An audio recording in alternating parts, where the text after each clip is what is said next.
Stories on This Week in FCPA, episode 264, the Infrastructure Bill edition include Navex Global has a new benchmark report out, conducting a double materiality assessment, Donata Casal in Practical ESG. What are the dangers lurking in investigations? Mike Volkov explores in Corruption, Crime, and Compliance. What can ethical refugees teach us about ethics and compliance? Richard Schell in CCI. Running a design sprint, Carson Tams with part 4 of his 5-part series on design thinking. Amazon was tagged for 746 million euros for GDPR violations from a quarterly compliance news alert. What are the factors driving change in the investigative process? Jacqueline Jaeger explores in Compliance Week. What is the Achilles heel of compliance? Scott Moritz explores in a LinkedIn article. What about Ted Lasso and corruption? Harry Casson looks at the confluence in the Apple TV show. And 100 bottles of booze on the wall, Jeff Kaplan in the Conflict of Interest blog. All this and more on This Week in FCPA. Hello, everyone. This is Tom Fox. Welcome to This Week in FCPA, episode 264 for the week ending August 13, 2021, the Infrastructure Bill edition.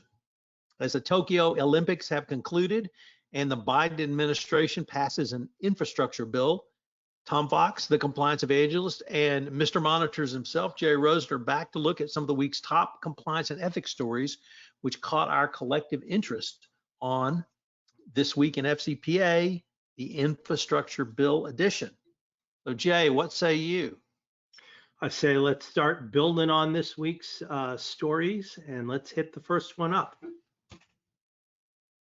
Well, Jay, the first one is a new report out from Navex Global, the definitive, and let me emphasize, the definitive risk and compliance benchmark report. I think most compliance professionals are well aware of Navex Global's propensity for really stunning reports, and this is one that everyone really needs to take a look at. Some of the key findings from this year is that the risk and compliance sector is rapidly maturing. That's something that I think we have seen in our professional careers in compliance, Jay. Interestingly, the pandemic did not significantly disrupt compliance, although it did change priorities because our risks change. Many compliance professionals still believe that they are under-resourced and that leadership's commitment to compliance wavers in changing circumstances. Probably not a great finding, nevertheless, not too surprising. And organizations are good at acquiring data, but not really effective in utilizing it. And Jay, I think that speaks to something that we talk about on this podcast. We talk about it on Everything Compliance. We talk about it on Compliance Into the Weeds. And that's really, one, do you have access to the data? And two, do you use the data? And that's where I think the Department of Justice is going. And that's really the finding I think is most significant for the compliance professionals going forward. We've linked to it, of course, in the show notes. I encourage everyone to download it and read it. There are various summaries on the Navex Global website. And of course, the report's at no charge for download. So good stuff again from Navex Global. Jay, you want to tell us what a double materiality assessment is? We'd love to, Tom. This comes to us from Lawrence Himes' practicalesg.com blog, and the story comes to us from Donata Calais. The April 2021 proposal for Corporate Sustainability Reporting Directive, adopted by the EU Commission, sets common European reporting rules for more than 50,000 companies to report sustainability information in both a consistent and comparable manner. Companies must also report according to mandatory EU sustainability reporting standards and conduct a double materiality assessment. So what is a double materiality assessment? Double materiality was first introduced by the EU Commission as part of the 2019 non-binding guidelines on non-financial reporting update. Under this concept, ESG creates risks and opportunities that are material from a financial or an impact perspective or both. For these reasons, as the directive explains, companies have to report about how sustainability issues affect their business and about their own impact on people and the environment. A double materiality assessment does not require two separate assessments or matrices, but it does require gathering evidence, assessing and explaining why issues are material from the impact for shareholders and the perspective or from the financial perspective. Based on the preliminary examination of methodology used by earlier adopters of double materiality, a process based on 5 steps has been proposed. Step 1, identification through collection of data across multiple sources. The initial step of materiality assessment is the identification of a broad universe of potentially material issues. Referencing multiple sources is essential to minimize the risk of overlooking any emerging issues and engaging a comprehensive and credible analysis. Step 2, assessing evidence of impact and financial materiality. Double materiality involves explaining issues that are material from an impact and/or financial perspective. In practical terms, the initial broad universe of potentially material issues should be analyzed to identify evidence of materiality from both points of view. Number 3, engagement with internal and external stakeholders, including boards. When it comes to engaging internal stakeholders, board members and executives play a crucial role in the materiality process as they define the boundaries of accountability of the organization. From a business strategy perspective, a double materiality assessment helps management, senior leaders, and board members understand and distinguish between outward impacts and inward dependencies. Step 4, reporting and audit of the process and results. A systematic and documented assessment process is a must-have given the wealth of evidence such as the process entails and the mandatory third-party limited assurance introduced by CSRD. When preparing double materiality assessment disclosures, the following questions should be contemplated. What sources of information were analyzed for each material issue? What is the evidence that demonstrates financial materiality? How was the evidence presented and discussed with executive leadership? And what is the process of monitoring dynamic materiality? Step 5, monitoring the evolution of material issues in a dynamic way. The European Financial Reporting Advisory Group indicates that sustainability risks may generate obligations in due course. However, it is a progressive evolution where financial materiality may increase over time until there's sufficient ground to disclose a risk and to recognize the liability. In light of this, it's critical for companies to build a structured process to track how materiality dynamically evolves over time. Such an approach requires continuous monitoring of sustainability issues, the integration in the risk register, and detailed annual reporting and board oversight. Tom, back to you. So Jay, next up we have an article from our good friend Mike Volkov over on his blog, Corruption, Crime, and Compliance, where he really talks about some of the traps in internal investigations. And Jay, I must say, this is obviously a blog from someone who has done internal investigations and faced several of these pressures. And there's numerous stakeholders in every corporation and numerous stakeholders in every investigation. And Mike goes through really each one of those and how they can influence your investigation. Certainly, if it's a significant matter, the board of directors may be involved, and with a special oversight committee. And boards usually want things done in a straightforward manner, but to support the independence of the board and the progress of the investigation, but of course, those boards want to be protected. That may be separate and apart from senior management, who tries really to influence the decision in a variety of ways, or the investigation, I should say, in a variety of ways, either through demanding constant updates or actually trying to influence the decision.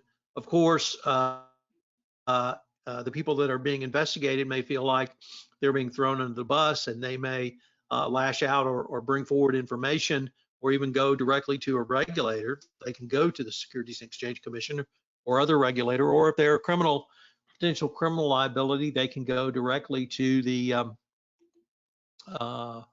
relevant legal authorities, and then really could hurt an investigation. Of course, investigators may be working with government regulators at the Securities and Exchange Commission or the Department of Justice if it's an FCPA matter, and so there may be overlaid interests by the regulators that not antithetical to the investigation, but may not appear to be in line with what the investigation itself is looking at. So lots of different stakeholders that could be involved and could have disparate interests. And Mike really lays those out and points out some of the pitfalls from each one of those. What do you have for us next? Next, I have a real interesting article about what ethics refugees can teach us about ethics and compliance. This comes to us from Richard Schell, a Wharton professor at my alma mater, and it's published in the Corporate Compliance Insight blog. As a senior member of a Wharton School faculty, Richard Schell has noticed a new pattern emerging from discussions with students in his required MBA course on law, ethics, and responsibility. More of these students are telling stories about quitting their last jobs to escape toxic bosses and work cultures they felt powerless to change. This has come up often enough that he now has a name for these students, ethics refugees. Many followed a simple motto: stay silent and stay safe. They kept their experiences carefully hidden from their former employers on their way out. Why did they do this? They did not want to create any unnecessary obstacles that may complicate the escape route that they had so carefully planned. Bad behavior is not the exclusive preserve of any industry, and the pandemic seems to have made these problems worse. In the 2020 Annual State of Ethics and Compliance in the Workforce Survey by the Ethics and Compliance Initiative, ECI, it is revealed that 63% of middle managers and 51% of top managers reported pressure in the last year to compromise their ethical standards. Here are 5 rules for managing ethical conflicts, which Richard offers his students so they will be better prepared to stand and fight rather than cut and run. Number 1, bring your conscience to work every day.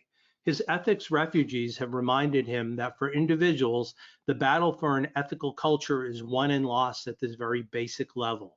Does the day-to-day conduct at the office, the part that takes place behind closed doors between bosses, employees, or late night among peers, does this align with common sense intuitions about right and wrong? Rule number 2, there's no such thing as an unimportant conflict over values. One of his students told Richard that their parents had taught them never do evil just because it's a small evil. I think there is a secret to a strong ethical culture in this statement. By treating all ethical issues, even small ones, as important, people form habits of action that make the larger problem easier to confront and handle. Number 3, be morally humble. Do not forget that good people can be pressured to do bad things.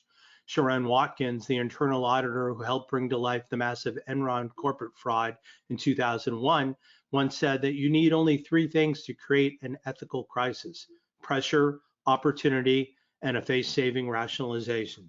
Richard helps his students classify the pressures they will face so they can recognize and reject these rationalizations that will tempt them to go astray. He advises his students to have counter arguments prepared to meet these rationalizations on their own terms. For peer pressure, say, no, everybody does not do it because I don't do it. For authority and incentive pressure, say, I have free will and must make my own choices. For role pressure, say, my job description does not define who I am as a person of conscience, especially when it comes to acting against core values. And for systemic pressures, systemic change always begins at the individual level. Rule number 4, never act alone. Leverage the power of 2. Isolation was one of the things almost all of his ethics refugees suffered from before they decided to quit. The research on peer and authority pressure conclusively shows that the support of one additional person exponentially increases the odds of effective action. And rule number 5, prepare for a marathon, not a sprint. Use the OODA loop. Napoleon Bonaparte is once to have said, by summing up his military approach, engage and then see what happens. Richard introduced a simple model based on the tactics combat pilots use, the OODA loop. The acronym stands for observe, own, decide, and only then act. And then you get ready for the loop. At the loop stage, you see what happens, you make adjustments, and you keep moving forward. Richard Schell's students at Wharton have offered him a unique window into their collective experience.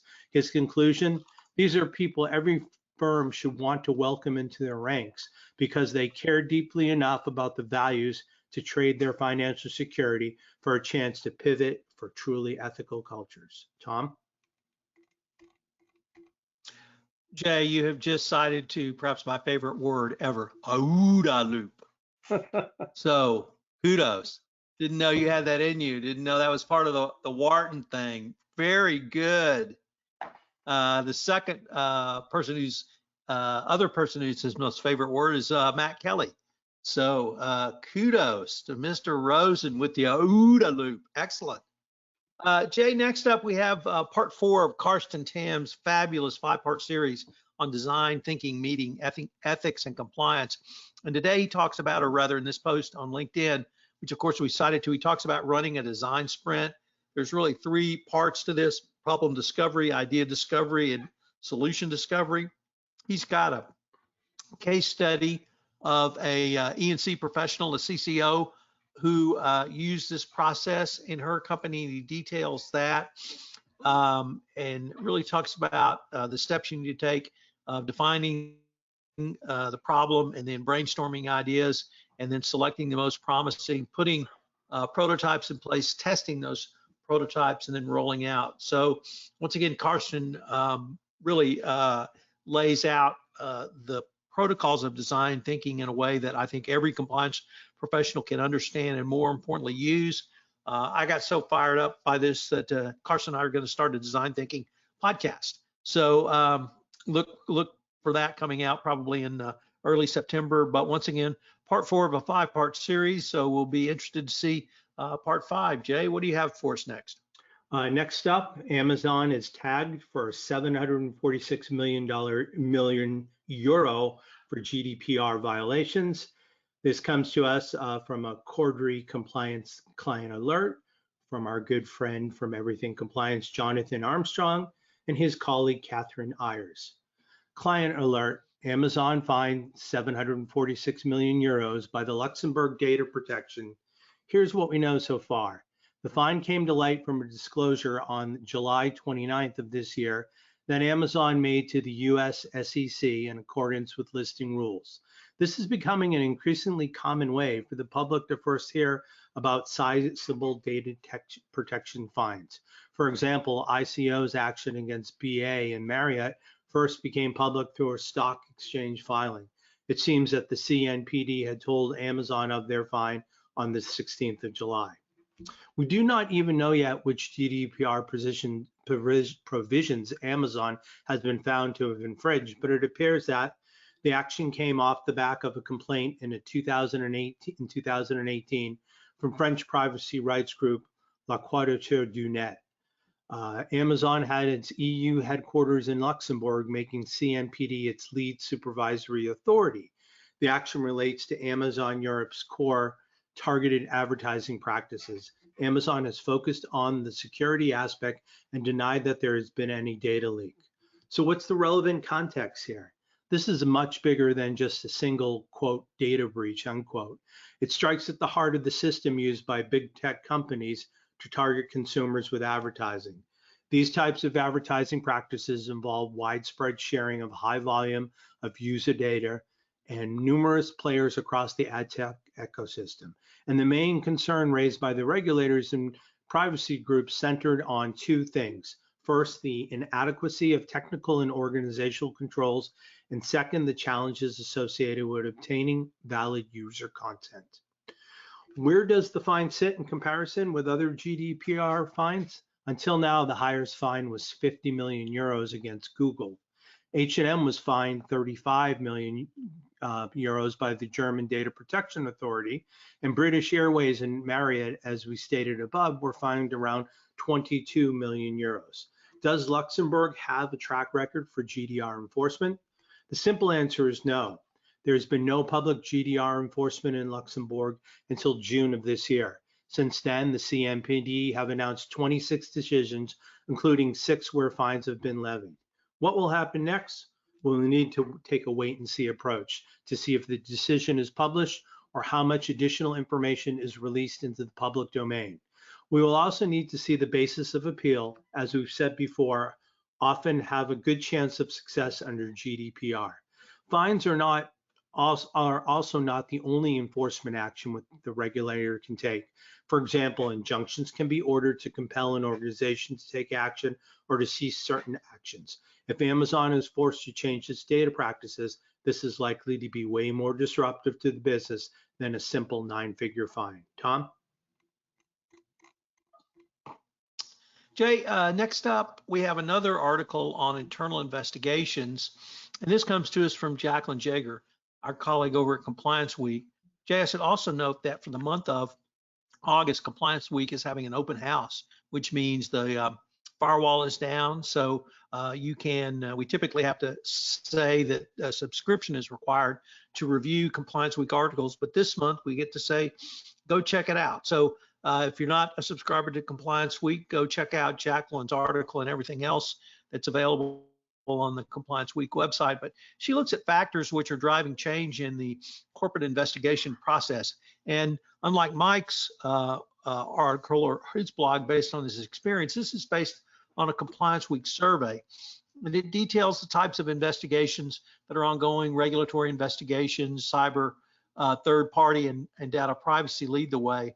But many of the pain points as well, which are data volumes and collecting the data, and then being able to both analyze the data and then use it going forward. Technology is still a critical area, but many investigators report that they are manually going through data. So a lot of interesting information, and we'll give you an idea of really a benchmark for your program and to see where you might be in it, and really get some ideas on how you can improve your process. And Jay, I would say that the biggest improvement is going to be, once again, around data and technology. What do you have for us next, Jay? Now we have another good friend, Scott Moritz, who's written a piece in LinkedIn. He self-published it, and the article is called "The Achilles Heel of Compliance." According to Stanford University's Law School, FCPA, the FCPA clearinghouse, between 2001 and 2019, there were 268 FCPA enforcement actions, and 246 of them, or 91.7% of the bribes, were paid by third parties as opposed to officers or employees of the defendant company. So we're talking about sales agents, distributors, JV partners, resellers, freight forwarders, custom brokers, lawyers, and accountants, and they all make up the third-party intermediaries who are implicated in these bribery prosecutions. Rarely, though, do we hear or read about the names of third-party bribe payers or the company's name. On a recent episode of Fraud Eats Strategy podcast, Scott spoke to the FCPA luminary and Foley and Lardner partner David Simon. The FCPA is a peculiar law. It is slanted heavily towards punishing bribe-paying companies and not the recipients. Most bribes are paid by intermediaries, and their identities are seldom disclosed. They frequently are not charged in the prosecution of the company on whose behalf the bribes were paid. This fact is founded in some public policy of not naming persons that aren't charged in crimes, the famous unindicted co-conspirators that we hear about in the news. But transparency is becoming much more important in a lot of areas of compliance, and now may be the exact time to begin the practice of naming bribe-paying intermediaries to improve FCPA compliance. Indeed, this would be a positive way to promote the goals of FCPA enforcement. It's a longstanding policy of the DOJ and the SEC not to name uncharged individuals. Third-party intermediaries are by far the highest risk within the FCPA compliance world, and it is where the action is, and this is where companies can go wrong. It's also important to give companies all of the tools necessary to get this part of their FCPA program right, and to give companies the tools to do so. Both the SEC and DOJ have exceptionally high expectations from companies from a compliance perspective. Among those expectations is that companies know if they're hiring intermediaries with a propensity to bribe.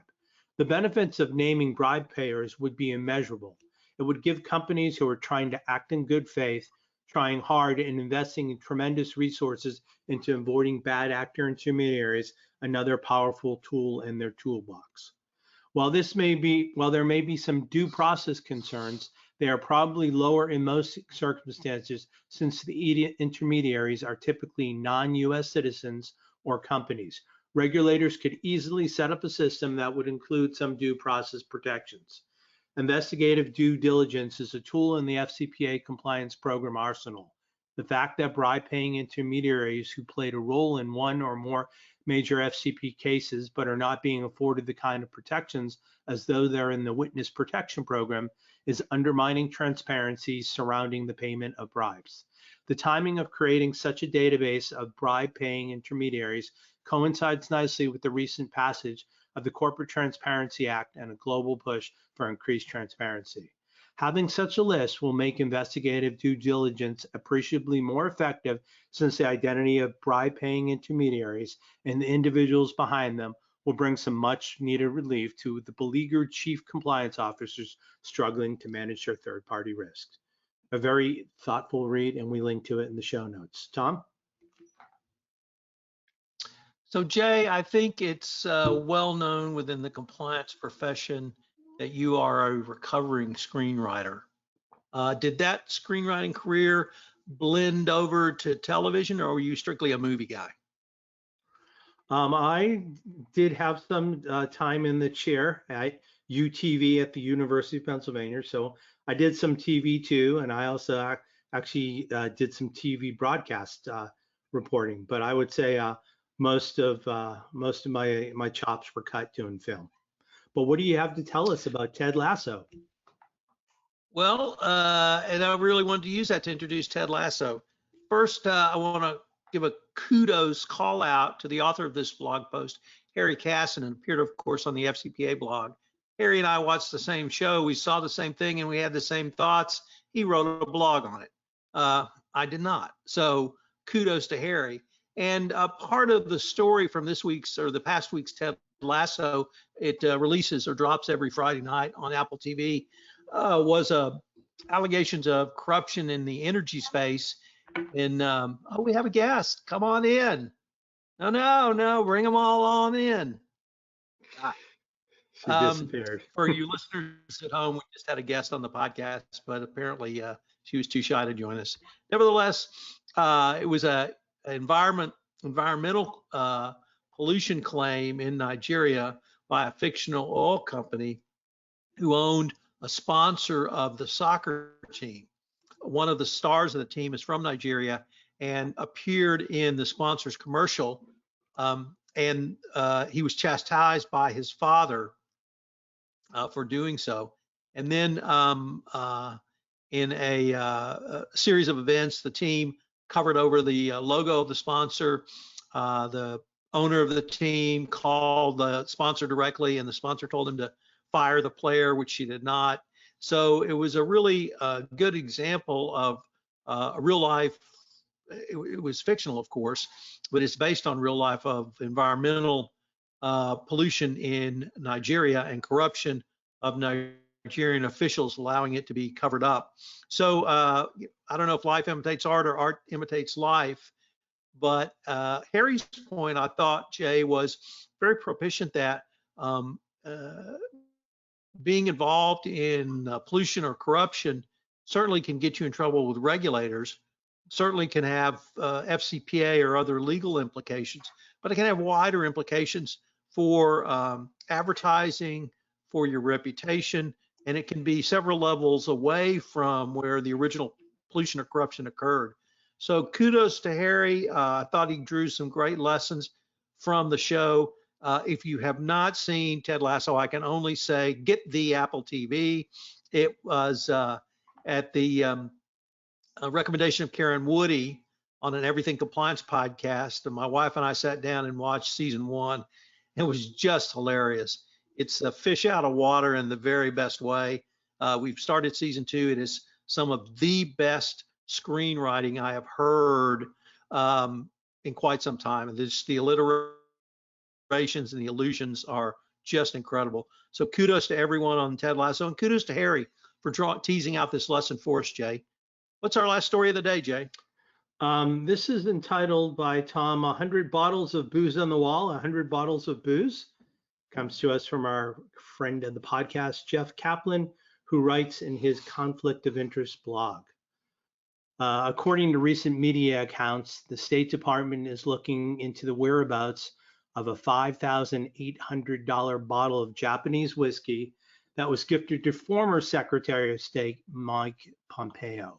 The government of Japan gifted the whiskey to Pompeo in 2019, the document says, but it's unclear if Pompeo himself received the whiskey or if a staff member accepted it.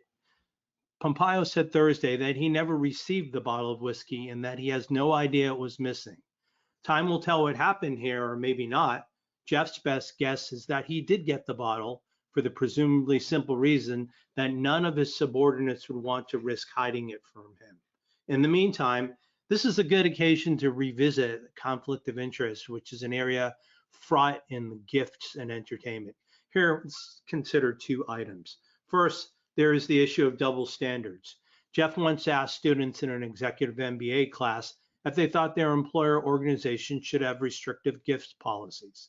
Nearly all said that such policies were unnecessary, as the students were certain they would not be corrupted by receipt of gifts from suppliers or customers.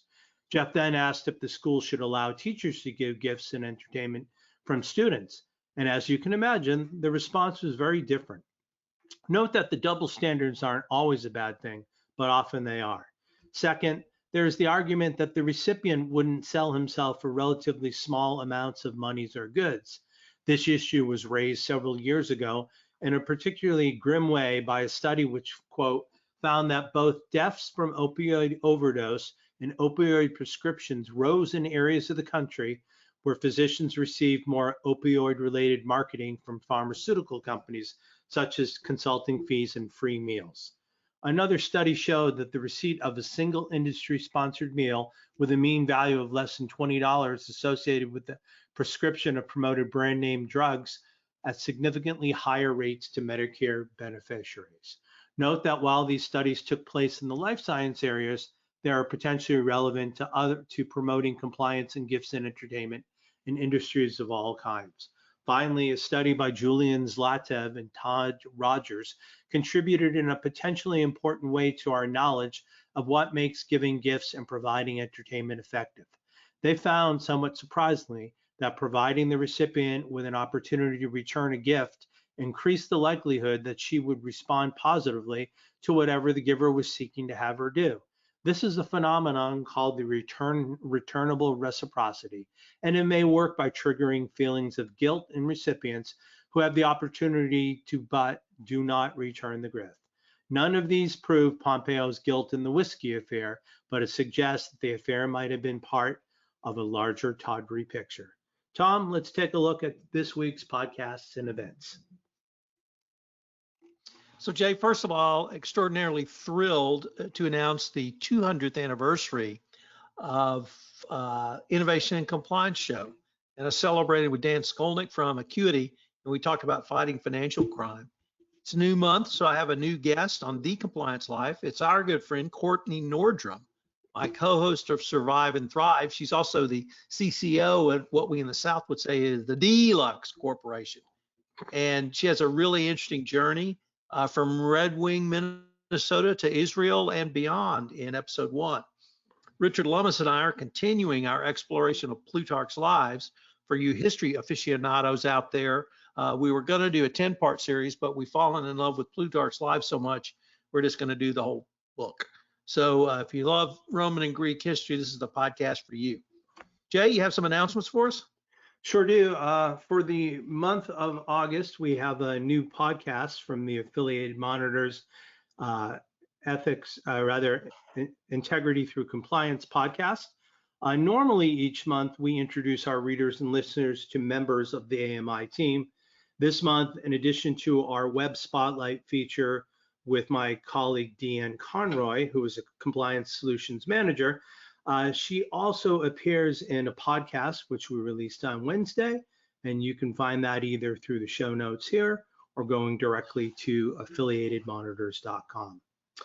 Next up, Compliance Week is having an open house, as Tom mentioned before. So please feel free to drop behind the firewall and check out the entire collection at no charge. We have a link to it in the show notes. KT Integrity Sepida Roland will moderate an ABA webinar, Managing Compliance Under Pressure. This will be on August 17th, and you can register for the podcast through the show note links.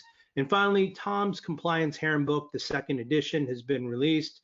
We have links to learn more about it. And Tom, any updates on what's happening with the Compliance Handbook? Yes, it's here, Jay. We have it in our hands now, available for purchase. It's a solid book, doubles as a book stop if you need some additional uses and to multi-purpose it, but extraordinarily thrilled. LexisNexis did a great job. So the Compliance Handbook, I've going to have some testimonials come out about it next week. And Jay, I'll have a professionally produced advertisement for it. So I know you'll be interested to see that, with a special commentary from the noted compliance aficionado, Paris Fox. So watch out for it next week. You want to take us home? Yeah, I already wish it was next week now with that kind of build-up. Tom Fox, as you know, is the voice of compliance. He can be reached at tfox@tfoxlaw.com. And as always, I'm Jay Rosen, Mr. Monitor, and I can be reached at jrosen@affiliatedmonitors.com. We'd like to thank you for joining us for This Week in FCPA, episode 264 for the week ending August 13th, 2021, the Infrastructure Bill Edition. We appreciate you spending part of your week or weekend with us, and we look forward to speaking to you next week when we will tell you all that is happening on This Week in FCPA. Have a great weekend.